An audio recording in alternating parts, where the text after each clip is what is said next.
இந்த சாரீக்கும் ஆனா இப்போ நான் சொல்ல போற பிரைஸ்க்கும் சம்மந்தமே கிடையாது. இவ்வளோ கம்மியான பிரைஸ்ல எப்படிடா கொடுக்குறீங்க அப்படின்ற மாதிரி தான் இருக்கும். ஸோ இதோட பார்டர் வந்துட்டு பார்த்துக்கோங்க, உங்களுக்கு நல்லாவே கான்ட்ராஸ்டான பார்டர்ல கொடுத்துருக்காங்க. சாரியே வந்துட்டு செம்ம சூப்பராக இருக்கு, அப்படியே தூக்கும் போதே அந்த ஃபீல் சூப்பராக இருக்கு. அதே மாதிரி இது மெயினாக நீங்கள் வந்துட்டு கல்யாணங்களுக்கு இல்லைன்னா விசேஷங்களுக்கு உங்க வீடுகளுக்கும் இல்லைன்னா உங்களோட ஃபேமிலி சர்க்கிள் எல்லாம் வந்துட்டு ரிட்டர்ன் கிஃப்ட் மாதிரி கொடுக்கறதுக்கு தாராளமாக இதை எடுத்துக்கலாம். இது ஒரு பட்ஜெட் ஃப்ரெண்ட்லியான சாரீ. இந்த பார்டருக்கு வந்துட்டு சாட்டின் பார்டர் அப்படின்னு வந்துட்டு சொல்றாங்க.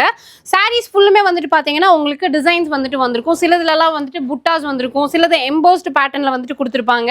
மெயினாக இது தூக்கும்போது நல்லா ஒரு ஸ்டிஃபாக இருக்குது. நம்ம கட்டுறோம் அப்படின்னா அந்த மடிப்பு கலையாமல் இருக்கணும்னு சொல்லுவாங்கள்ல, அந்த மாதிரி ஒரு சாரீ வெரைட்டி. ரேட்டு கண்டிப்பாக நீங்கள் ஆச்சரியப்படுற மாதிரி இருக்கும்னு நான் சொல்லியிருந்தேன். 499 ரூபாய் மட்டும்தான். இந்த சாரீ வந்துட்டு நம்ம ஒரு புது ஷாப், எப்படி இந்த ஷாப் இத்தனை நாள் விட்டேன் அப்படின்னு தான் இருக்குது. ஏன்னா எல்லாமே சூப்பராக வச்சுருக்காங்க. ப்ரைஸ் வந்து ரொம்ப கம்மி. ராஜாத்தி டெக்ஸ்டைல்ஸ் இவங்க வந்து இளம் பிள்ளை வந்துட்டீங்க அப்படின்னா சேலம் மெயின் ரோட்ல நல்லி கடைக்கு ஆப்போசிட்ல லொக்கேட் ஆயிருக்காங்க. நீங்க நேரில் தான் வரணுன்றதெல்லாம் கிடையாது, ஆன்லைன்லேயே பர்ச்சேஸ் பண்ணிக்கலாம். வீடியோ கால் ஆப்ஷன்ஸ் அவைலபிளாக இருக்கு. ஃபோன் நம்பர் நான் முன்னாடி வீடியோலேயே கொடுத்துருக்கேன், அந்த நம்பருக்கு கால் பண்ணுங்க. ஸ்டாஃப்ஸ் இருக்காங்க, தனியாக உங்களுக்கு ஒரு டைம் கொடுத்து வீடியோவில் எல்லாத்தையுமே காமிப்பாங்க. உங்களுக்கு என்ன கலர் சாரீஸ் பிடிச்சிருக்கோ எவ்வளோ வேணும்னாலும் பண்ணிக்கலாம். இப்போ இவங்க கடை ஸ்டார்ட் பண்ணி இளம்பிள்ளையில் 4 இயர்ஸ் ஆச்சு. ஆனால் 25 வருஷமாவே மேனுஃபேக்சரிங் பண்ணிட்டு இருக்காங்க. ஹோல்சேல் அண்ட் ரீட்டைல் ரெண்டுமே அவைலபிளாக இருக்கு. ஒருவேளை நீங்கள் சாரீ பிஸ்னஸ் பண்ணணும் அப்படின்னா தாராளமாக இவங்களை காண்டாக்ட் பண்ணுங்க. டிஸ்கிரிப்ஷனில் அட்ரஸ் எல்லாமே கொடுத்துருக்கேன்.